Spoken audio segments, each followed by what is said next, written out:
Well, Jason gets shot and gets tossed off a cliff, but that's not the end of Jason. He decides to crawl back up this cliff and commandeer a truck after killing the driver. And by this time, he's not a happy guy, and he's having what you'd say a rough day, I guess. Covered in mud and blood. He's got a bleeding gun wound. This is just over his heart there, so he's doing real good.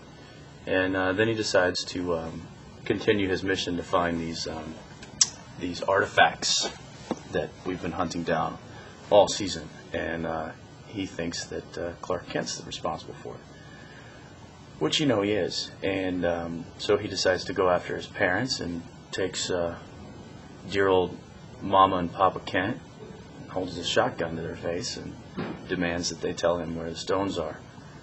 All the while bleeding all over himself and bleeding all over them, and fighting his fighting to stay conscious, and fighting to get the words out.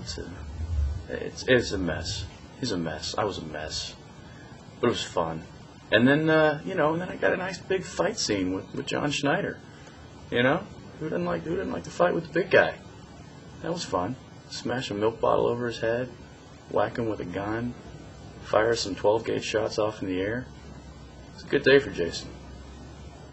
Definitely for the producers and writers, it's definitely a very big task to come up with this huge cliffhanger and to top last year and to make it what they would probably like to be the best show of the season. And as far as the crew and the actors and everything go, we're coming off 8 months of shooting.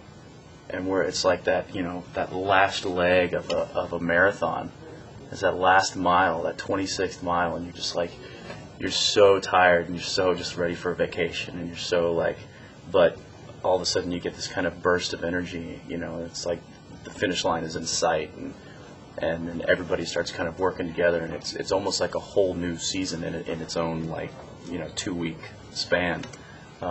Everybody's on top of their game, which is surprising after they've done 8 months of just grueling work, and it is. It's a hard-working show. It's not a simple show to do.